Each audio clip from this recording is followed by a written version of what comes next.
What happened to Star Stable, the once mysterious and iconic online game of many girls' childhoods? I just want to start this video off by saying that I've been playing this game ever since I was 11 and even had my own YouTube channel dedicated to it. I took a long break from playing in 2017 due to my old computer not being able to support the files, but now that I'm 22, I'm restarting this game again and have noticed significant changes within the last 6 months of me playing. My thing is this: Star Stable used to be a game of mystery and creepiness. The beginning of the original game starts off with the world being normal. It's a realistic story of a girl that learns to ride a horse in a normal world with normal people, and she later uncovers through different quests and meeting characters that the world isn't so normal. It used to take months until you met all of the Soul Riders and ended up learning how to use druid magic. The only place we casted spells was in a secret meeting area behind Remodel because the rest of Jorvik didn't believe in it. The new team have switched the whole story around, and it tells you right off the bat that there is 4 Soul Riders, one of which is missing, and you meet both Alex and Linda immediately.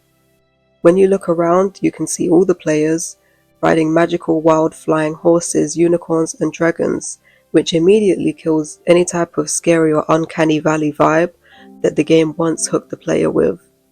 It's now completely normal for there to be pink and blue towns in the map with a bunch of magical trees and mushrooms and horses that can talk, which hasn't got much to do with the main story.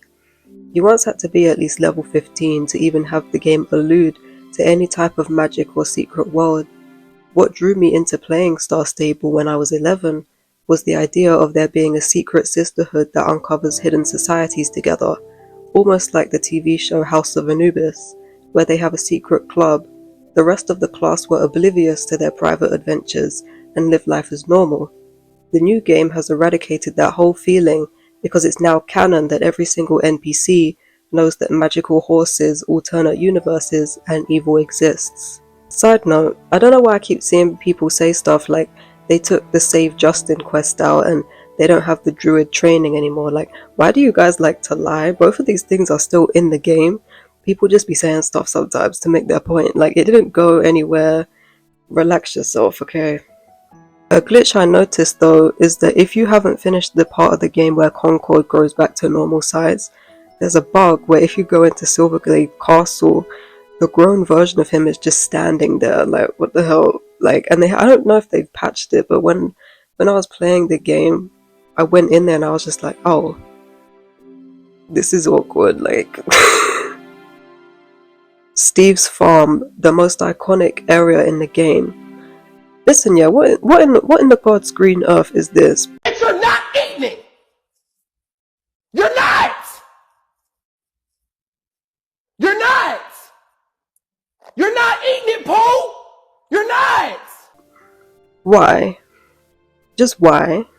Everyone knows that this area was the most popular place to socialize and where everyone spawns when they log in. The old design was perfect and didn't need retouching. It was simple. You know, the new team doesn't seem to understand that less is sometimes more. The fact that there was just like one big square fence right outside the stable was honestly the perfect way to make new friends and seek out a community. And they completely removed that and was just like, yeah, let's add 100 fences, a garden, cows and pigs, and unnecessary trees. Now the whole area is nothing but a maze, filled with unnecessary details that just make Steve's farm look busy and impossible to navigate. And while I understand that it's supposed to replicate a farm, and farms have animals, no matter how many times I pass by Silverglade Village, I always get lost and end up bumping into everything because I can't see anything. The map is just very claustrophobic now and just busy. I just want to preface this by saying that I think the new team did a great job at adding diversity to the skin tones, hairstyles and clothing. You have to remember there was once a time back in 2013 where every single character was white. There were no black characters, there were no Asian characters apart from Linda. There was no such thing as skin tone selection. There were no braids or locks.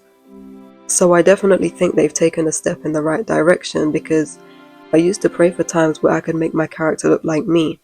However, the once accurately proportioned characters are now significantly larger than the NPCs and Soul Riders, which makes the main quests feel like a parody. You look good! Yes, baby, you look good! Yes, baby, look on the body, it's fat! Yes, father! Yes, father, look on the body!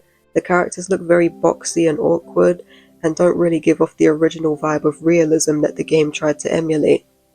There was a time when every outfit looked good no matter what you wore. Now the character art style has gone from unique fashion diva to Sims 4 child. You can't really get mad at the new company for the change in aesthetic, as with a new company comes new ideas. But nevertheless, it's still bittersweet to see a complete shift in what the game used to be. You can definitely tell that the new team have never played Star Stable before. But moving on. When it comes to the scenery, I think they definitely missed the mark. For instance, why is the ice blue? Also, the snow was once very subtle and didn't cover the entire land whenever it was winter. But now the snow is just bright as fuck and 4 foot deep, where you literally cannot see anything and get lost in the map. The game looks very unrealistic now and cartoonist, almost as if they used the same engine that The Sims 4 used to generate a basic town. There's no blurry filter. They now use an oversaturated dark green to represent grass, and the brightest blue imaginable to represent the sky. Whereas back in the day the color palette was more muted, opting for subtle shades of green, brown and beige, with grey undertones, and had a much lower exposure so it doesn't burn the eyes of the player. Everything looked dreamy and hazy, and whenever it was sunset the sky had hyper-realistic moving clouds, with the sun shining through them as if it was a photo. The horses made loud hoof noises, and you could hear the trees and birds very loudly above the music.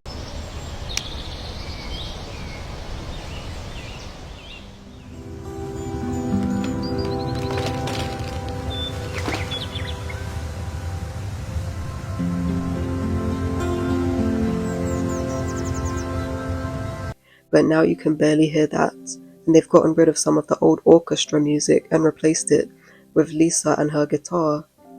Whatever, and then, when she raps, she's, oh, band with a jing, I win with a shin with a ling, blend with a game with a win, what again with a jam but a band, with a lamp on a band, but a band with a band, and I went to Atlanta just to jam in a band, and again for the rain. Another lost art of the old SSO is that we never used to have the option to change the time of day, which added another element of realism to it.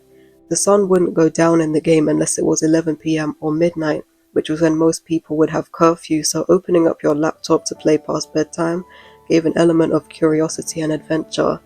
I think them changing the user interface from being blue and outlined to just being plain with no borders isn't a major issue, but the addition of a global store option to the user interface was questionable, because now no matter where you are on the map you can just open up global store and have access to any and every piece of clothing and horse tack, when previously you could only buy certain items of clothing or high-level tack if you played the main quests to unlock the areas in which they exclusively sold it. Ponies were slower than horses. Horses were gradually faster every time they leveled up, and the new horses now are like maximum speed after level 3, which I just think is just really, really unnecessary. In 2013, you could only be good at winning races if you unlocked Golden Hills Valley and go through the quest line to unlock the stores where they sell the best gear. There's no need for traveling to the shops anymore. Along with that, they added the option to preview any horse you want to buy by giving the player the preview of how they walk, trot, canter and gallop, along with the special interactions and every color variant, even though they're not in the same location. The old game kept it more modest and didn't reveal too much to the player. This is another unnecessary addition to the game that in some ways sucks the life and fun out of it. Remember the times where if someone had a horse or clothing that you wanted, you would have to go and ask them what the horse is like and they demonstrate it for you, or show you where they got it from and they would help you to unlock the area? This new feature takes the social interaction out of the game, when this was often the way to make friends. By adding too much creative control to the player, they make the game increasingly antisocial and void. Don't get me wrong, I just play the game solo now, and I'm sure a lot of other adult fans do too, because there's not much need for us to use the chat because we're adults, but nevertheless it feels more empty, almost like you can speedrun it. There's no reward for doing anything in the game. I come from the era where Dinosaur Valley wasn't even a thing, and when it did open you had to spend weeks and months to even unlock the fjords. But now it's like you can pretty much bypass any types of rules or quests if you have star coins. It's not rewarding anymore, it doesn't feel like you've earned it. As for the new places they've created in Star Stable, I don't really have much to say about that. I think they did quite a good job with creating places like Dundalk, because it kind of emulates what a community from a different region would look like and partake in, and I think it was a very interesting addition. But I think the medieval arena should have been moved to the castle in Golden Hills, because the Forgotten Fields is called the Forgotten Fields for a reason. Overall, I don't think that the game is horrible. It's definitely still a functional and enjoyable game, especially for those that aren't familiar with the old Star Stable.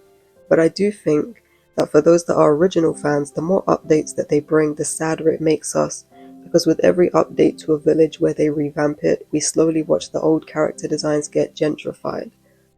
One thing I will say though is that I really like the way they designed Anne. I don't know what it is, she's like the only main character that I actually like. I used to like Lisa, but that was pre-lobotomy. So anyways, that was my thoughts on this topic. I still play Star Stable, so if you're on Cupcake Valley,